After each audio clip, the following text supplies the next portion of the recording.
जय श्री कृष्ण दोस्तों। कृष्ण हैप्पीनेस, कृष्ण ही खुशी है, जैसे मैं हमेशा आप लोगों से कहता हूँ। दोस्तों आज एक और इम्पॉर्टेंट वीडियो है, 5 सूत्रों के बारे में बात करेंगे। वीडियो स्टार्ट करने से पहले चैनल को सब्सक्राइब अवश्य कर दीजिए, लाइक करिए, कमेंट करिए, सपोर्ट करते रहिए जैसे आप लोग कर रहे हैं, उसका अति आभार है। नोटिफिकेशन बेल अवश्य पुश कर दीजिएगा ताकि मेरे द्वारा पोस्ट किए गए वीडियोस आपको टाइम टू टाइम मिलते रहें। जिनको अपनी पत्रिका दिखानी है, प्रेडिक्शंस लेने हैं, उनकी पत्रिका में ग्रह क्या कर रहे हैं, उनका जीवन में क्या उद्देश्य है, उनके साथ दशाएं कैसे बिहेव करेंगी, अवश्य मुझसे संपर्क कर सकते हैं। मेरे नंबर्स वीडियो में फ्लैश होते रहते हैं, वीडियो के डिस्क्रिप्शन बॉक्स में नीचे दिए रहते हैं। आप मुझे ईमेल के थ्रू भी संपर्क कर सकते हैं। इतना ध्यान रखिएगा बंधुओं, पर्सनल कंसल्टेशंस पेड होती हैं। दोस्तों ये 5 सूत्र हैं आज जिनकी बात करेंगे, वो बहुत इंपॉर्टेंट सूत्र हैं। और ये जो सूत्र होते हैं ज्योतिष के, या जो पॉइंट्स होते हैं, अगर हम इनके ऊपर ध्यान देंगे तो हम काफ़ी कुछ बातें गहराई वाली, गूढ़ता वाली समझ सकते हैं। या अगर हमको ना समझ में आए तो हमको कम से कम इतना पता चल जाता है कि हाँ, हमको इनके बारे में पता करना है। तो देखिए पहला पॉइंट क्या है, हमारी पत्रिका में चंद्रमा महाराज किसी राशि में भी बैठे हों, लगन कुंडली में कर्क राशि के बैठे हों, मकर राशि के बैठे हों, कुंभ राशि के बैठे हों, लेकिन एक बात ये याद रखिएगा, नवमांश कुंडली में जो चंद्रमा होते हैं, जिस राशि में बैठे होते हैं, व्यक्ति का नेचर उसी तरीके का होता है। अगर कभी किसी के व्यक्ति के मन को जानना हो ना कि किस प्रकार का इनका मन है, तो आप उनके नवमांश कुंडली में बैठे हुए चंद्रमा जिस भी राशि के बैठे हों उनको आप देख लीजिए, उनसे उनका बेसिक नेचर पता चलेगा या इंटरनल नेचर पता चलेगा। मान लीजिए किसी की पत्रिका में चंद्रमा कर्क राशि के हैं, उत्तम बात है। हर प्रकार के सॉफ्टनेस, इमोशंस, घर परिवार, माँ, इन सबकी तरफ वो इंडिकेट करते हैं जो कर्क राशि में चंद्रमा होते हैं। अब लेकिन यहीं पे अगर यही चंद्रमा महाराज नवमांश कुंडली में मान लीजिए मकर राशि के बैठे हुए हैं, तुला राशि के बैठे हुए हैं, वो क्या रिप्रेजेंट करेंगे? वो रिप्रेजेंट करेंगे, तुला राशि के अगर बैठे हुए हैं ऐसी स्थिति में चंद्रमा, तो वो रिप्रेजेंट करेंगे कि देखिए चाहे इमोशंस वगैरह सब हैं ऐसे व्यक्ति में, लेकिन अंदर से जो है ये एक बैलेंस व्यक्तित्व वाला व्यक्ति है, या यूं कह लीजिए कि होना चाहिए।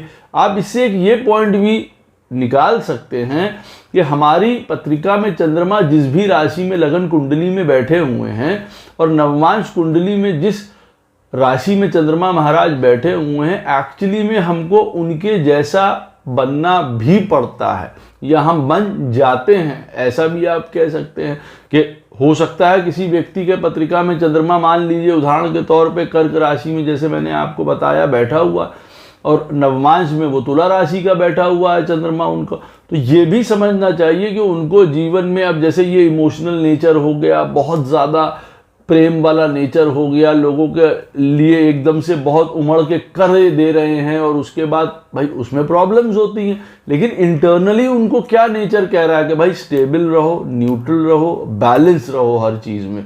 वजह क्योंकि जो तुला राशि या लिब्रा राशि का चंद्रमा है वो हमको यही सिखाता है कि भाई बैलेंस में हर एक काम जीवन में करो। तो अब अगर कर्क राशि का चंद्रमा किसी की लगन कुंडली में है तो वो ओवर इमोशंस में आने के बाद हजारों गलत काम कर सकता है, जो कि वो बताया जा रहा है कि नहीं भाई न्यूट्रल रहो किसी भी चीज़ में। अब किसी व्यक्ति की पत्रिका में चंद्रमा मान लीजिए मकर राशि का बैठा हुआ है कुंडली में, लगन कुंडली में, यही अगर आप देखेंगे कि अंदर से अगर नवमांश कुंडली में मान लीजिए वो मीन राशि के बैठे हुए हैं, तब व्यक्ति को आप ये अवश्य जानिए कि चाहे बाहर से जितना भी एक स्ट्रिक्ट, एक रिस्पॉन्सिबल, एक हार्ड वर्किंग व्यक्ति लगे, लेकिन अंदर से वो बहुत सॉफ्ट होता है। उसको प्रेम चाहिए, ममता चाहिए, क्लोजनेस चाहिए। मीन राशि उसको रिप्रेजेंट करती है। समझने वाला कोई व्यक्ति उसको चाहिए, कुछ उसको इंडिपेंडेंस चाहिए।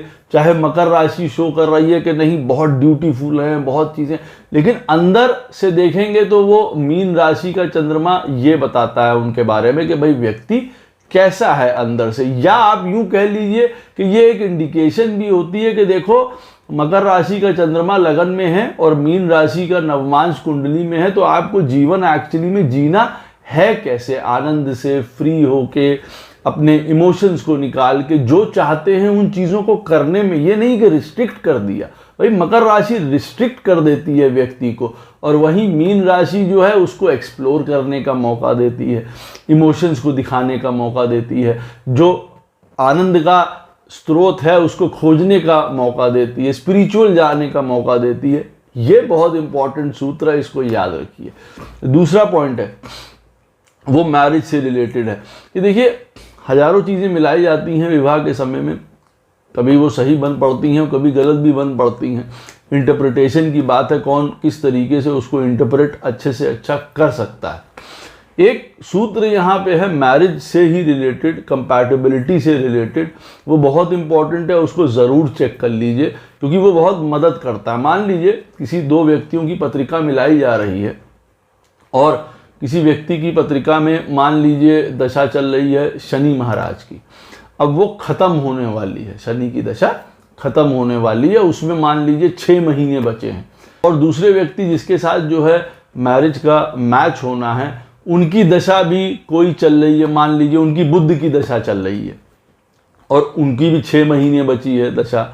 और ऐसे में अगर ऐसे व्यक्तियों का मिलान होता है या शादी कराई जाती है तो बहुत से चांसेस हैं, पहली बात कि कोई त्रुटि होने की संभावना है मैचिंग में, दूसरी बात जाने या अनजाने में वो त्रुटि हो जाएगी, दूसरी बात बहुत ज़्यादा चांसेस हैं कि विवाह के बाद जीवन में कई प्रकार की परेशानियां या किसी प्रकार के झंझट पड़े रहें, तीसरी बात है शादी के त्वरित बाद कुछ ही समय के अंदर कोई बड़ी जो है घटना खराब वो घट सकती है। इस बात को ध्यान रखिए कि जब भी दो लोगों की ए और बी जिनकी शादी के लिए पत्रिका मैच हो रही है तो ऐसा ना हो दोनों की दशाएं एंड हो रही हों। 1 साल का गैप लिखा गया हुआ है ज्योतिष शास्त्र के हिसाब से कि भाई 1 साल के अंदर अगर किसी की दशाएं खत्म हो रही हैं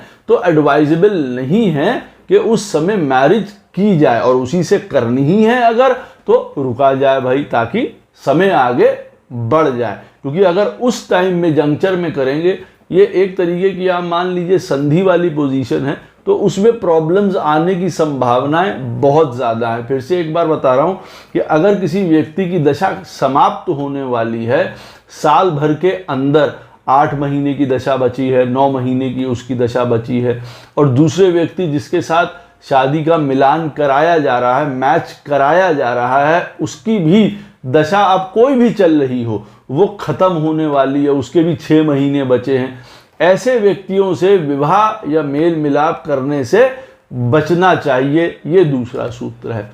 तीसरा पॉइंट एक ये भी बहुत इंपॉर्टेंट है, राहु से आपकी पत्रिका में जो 9th हाउस होगा वो हमेशा याद रखिए कि उस जगह से रिलेटेड आपको जीवन में काफ़ी दिक्कत आएगी, अपने लाइफ में काफ़ी परेशानी आएगी, और जो वहाँ के व्यक्तियों को वो दर्शाएगा उनके साथ प्रॉब्लम आ सकती है।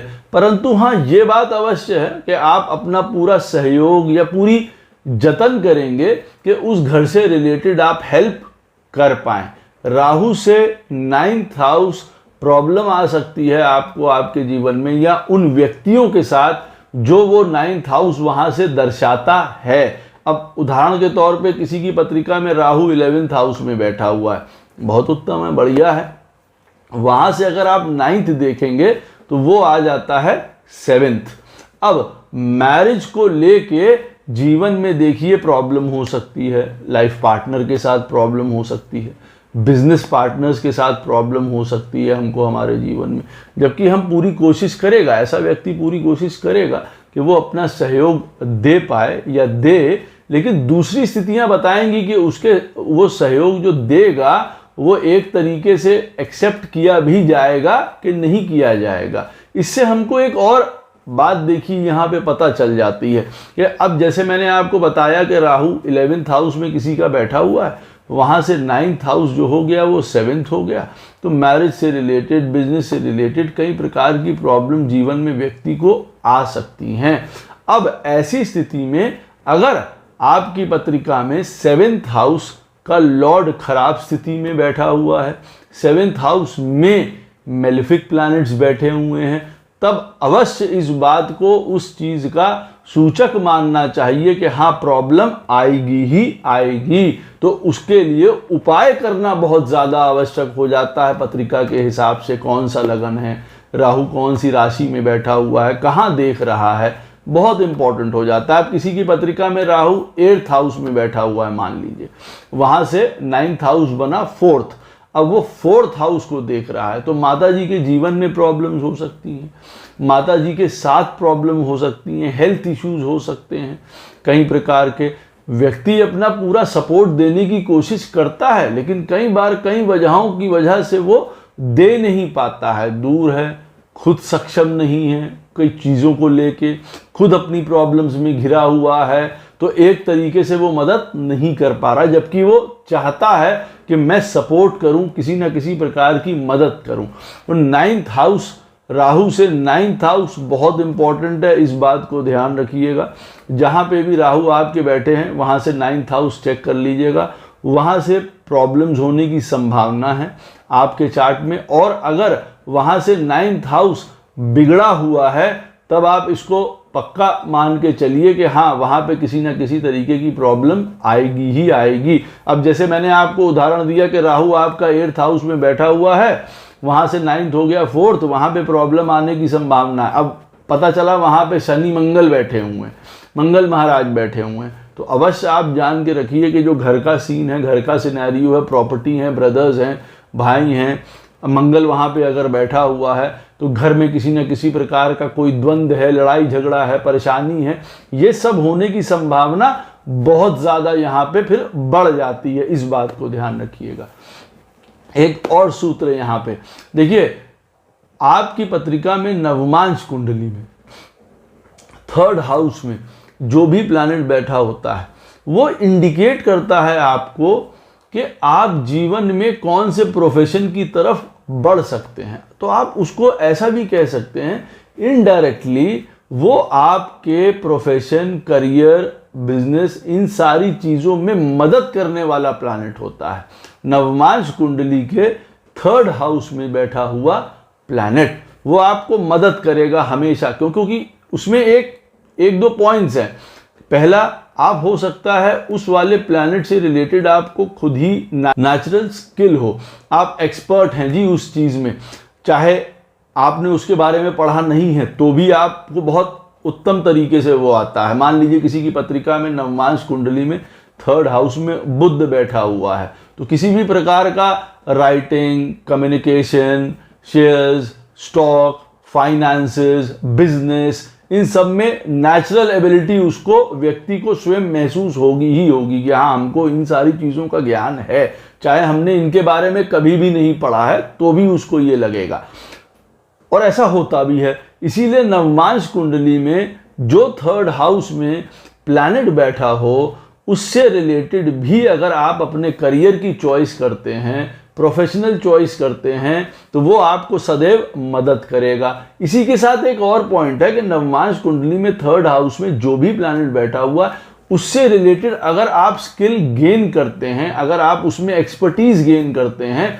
तो अवश्य उस प्लैनेट से रिलेटेड आपको बहुत सफलता मिलेगी। क्योंकि यहाँ पे एक पॉइंट क्या है कि नवमांश कुंडली में जो 3rd हाउस में प्लैनेट बैठा होगा उसके साथ आपकी एक नेचुरल, जिसको कहा जाता है ना अटैचमेंट, अच्छा लगेगा उन चीज़ों से रिलेटेड। जो 3rd हाउस में नवमांश कुंडली में प्लैनेट बैठा होगा आपको नेचुरली ही उसकी तरफ इंक्लिनेशन जाएगी। आपको जैसे पूर्व पास्ट लाइफ से रिलेटेड ही उसके बारे में कुछ ज्ञान है, शिक्षा है, अट्रैक्शन है उस प्लैनेट से रिलेटेड। सूर्य देवता बैठे हैं मान लीजिए, तो गवर्नमेंट है, लीडरशिप है, अथॉरिटी है, एडमिनिस्ट्रेशन के सारे काम हैं, जितने भी ऐसे काम हैं जिसमें हमको गवर्न करना है, लीड करना है, वो सारे काम जितने भी हैं, व्यक्ति को लगेगा उस चीज़ में कि हाँ उसके अंदर वो नेचुरल टैलेंट है। अगर आपकी नवमांश कुंडली में उदाहरण के तौर पे मान लिया जाए सन बैठा हुआ है, तो स्वयं को महसूस होगा, तो क्या उस चीज़ से लेके हम गवर्नमेंट सर्विस की तरफ, अथॉरिटीज़ की तरफ, ऐसे कामों की तरफ जा सकते हैं जहां बड़े बड़े काम करें, कोई बड़ा बिजनेस करें, कोई बड़ा प्रोजेक्ट्स लगाएं किसी भी तरीके का, हम उस तरफ जा सकते हैं? बिल्कुल जा सकते हैं। क्यों? क्योंकि यहाँ पे सन बैठा हुआ और आपको नेचुरली उन चीज़ों को हैंडल करने का तरीका आता है बहुत अच्छी तरीके से। कोई व्यक्ति को कहता है भाई आप किसी भी प्रकार का लीडरशिप रोल में, एक गवर्निंग रोल में, एक मैजेस्टिक रोल में काम कर पाएंगे कि नहीं कर पाएंगे? नवमांश कुंडली में 3rd हाउस में सन बैठा हुआ है, बिल्कुल ऐसा व्यक्ति कर पाएगा। वो आगे स्वयं बढ़ जाता है क्योंकि उनको एक नेचुरल उसके साथ लगाव होता है उस प्लैनेट के साथ। प्लस एक और बात है इस प्लैनेट के साथ, नवमांश कुंडली में 3rd हाउस में आपका जो भी प्लैनेट बैठा होगा उसकी दशा में आपको बहुत सारे चांसेस होंगे कि आपका कहीं ना कहीं कोई रिलेशनशिप हो, या बहुत ज़्यादा चांसेस होंगे कि उस दशा में अगर आपका विवाह नहीं हुआ है तो उस प्लैनेट की दशा में आपका किसी के साथ संबंध जुड़ जाए, रिश्ता जुड़ जाए। तो नवमांश कुंडली में 3rd हाउस में बैठा हुआ प्लैनेट विवाह संबंध में या रिलेशनशिप के संबंध में आपको एक पॉजिटिवनेस देता है, या आपकी इच्छा रहती है उस प्लैनेट की दशा में कि हमारा किसी से कोई जान पहचान हो जाए, हमारा रिश्ता किसी के साथ बन जाए, या हमारा किसी के साथ किसी प्रकार का कोई एग्रीमेंट हो जाए। जिनकी मैरिजेज नहीं हुई हैं उनको व्यक्ति मिल सकता है शादी के लिए उसी प्लैनेट की दशा में जो 3rd हाउस में बैठा हुआ है नवमांश कुंडली के। इस बात को ध्यान रखिएगा। एक लास्ट सूत्र आपको और बता दूं, नवमांश कुंडली में 7वें स्थान में अगर किसी के प्लैनेट्स बैठे हुए हैं, पहला वो ये बताते हैं कि आप जीवन में विवाह के बाद आपको बदलाव उठाना पड़ेगा। ऐसे कहते हैं ना भाई, व्यक्ति क्या कोई पूछते हैं कि भाई शादी के बाद बदल तो नहीं जाएंगे? सबका ये रहता है लाइफ में, घर वालों का भी रहता है अवश्य। अब अगर आपकी पत्रिका में नवमांश कुंडली में 7th हाउस में कोई प्लैनेट बैठा हुआ है तो ये अवश्य जानिए कि विवाह के बाद, आपके पार्टनर के आने के बाद आपके जीवन में काफ़ी बदलाव आएंगे ही आएंगे। इस बात को याद रखिए। अब जो वो प्लैनेट बैठा होगा उसके हिसाब से देखिए बदलाव आ सकते हैं। उदाहरण मैं आपको सिर्फ दे रहा हूँ, इसमें मैं डिटेल में नहीं जाऊँगा। ये इस बात का सूत्र है कि नवमांश कुंडली में 7वें स्थान में अगर कोई प्लैनेट बैठा हुआ है, विवाह के बाद आपके जीवन में बदलाव, ट्रांसफॉर्मेशन नहीं रोका जा सकता, वो होगा ही होगा। और ये नहीं है कि वो गलत के लिए हो रहा है या खराब के लिए हो रहा है, वो पॉजिटिवनेस के लिए भी हो सकता है। अब आपकी पत्रिका में नवमांश कुंडली में 7वें स्थान में बुध महाराज बैठे हुए हैं, अच्छी बात है भाई, आप कम्युनिकेटिव होंगे, बातचीत, कम्युनिकेशन, फन लविंग, इंजॉयबल, आपको इस प्रकार का बनना पड़ेगा। अब आपका लाइफ पार्टनर अगर आपको ये बनने के लिए प्रेरित करता है तो बहुत अच्छी बात है, कौन सी खराब बात है। वहीं पे बृहस्पति महाराज बैठे हुए हैं 7वें स्थान में, तब भी नवमांश कुंडली में आपके, तब भी आप उसके हिसाब से चेंज होंगे ही होंगे अपने लाइफ पार्टनर के आने के बाद, अवश्य उसका ये सूचक है। और अगर नवमांश कुंडली में मान लीजिए 7वें स्थान में कोई प्लैनेट नहीं बैठा हुआ है तो व्यक्ति विवाह के बाद बहुत ज़्यादा बदलता नहीं है, जैसा उसका नेचर है वो वैसा ही रहता है। लाइफ पार्टनर भी उसको बदलने की कोशिश नहीं करता है, वो उसको वैसे ही एक्सेप्ट कर लेता है। यहाँ पे सिर्फ ये सूत्र इस बात के लिए है कि नवमांश कुंडली में 7वें स्थान में अगर कोई प्लैनेट बैठा होगा तो विवाह के बाद आपको चेंज अवश्य होना पड़ेगा, आपके पार्टनर के अनुरूप कई बार चेंज होना पड़ेगा, वो आपको बदल सकता है। जो आपका बेसिक नेचर है, बेसिक लाइफ है आपकी, वो बिल्कुल ज़्यादा पलट सकती है। इस बात को अवश्य ध्यान रखिएगा। अच्छे के लिए पलटेगी या बुरे के लिए पलटेगी, यहाँ ये पॉइंट नहीं है सूत्र, लेकिन पलटेगी। वहाँ जो प्लैनेट बैठा हुआ है वो अवश्य बताएगा कि कौन कौन से चैलेंजेस यहाँ पे आ रहे हैं, बेटर के लिए आ रहे हैं या आपके लिए नेगेटिविटी लेके आ रहे हैं। और अगर कोई प्लैनेट नहीं बैठा है नवमांश कुंडली के 7th हाउस में तो विवाह के बाद इतना ज़्यादा स्वयं व्यक्ति नहीं बदलता है, उसका नेचर नहीं बदलता है। हाँ, सिचुएशंस की वजह से प्रॉब्लम जीवन में जो आ रही हैं वो एक अलग पॉइंट है कि आप ये कहें हमारे नवमांश कुंडली में 7th हाउस में तो कोई प्लैनेट नहीं बैठा हुआ है, लेकिन विवाह के बाद में हमारा जीवन बिल्कुल ट्रांसफॉर्म हो गया।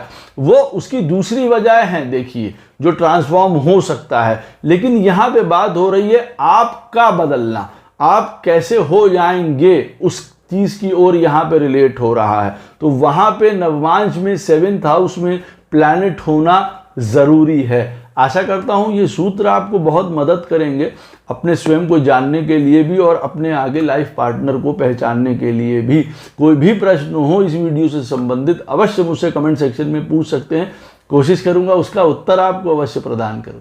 राधे राधे, जय श्री कृष्ण।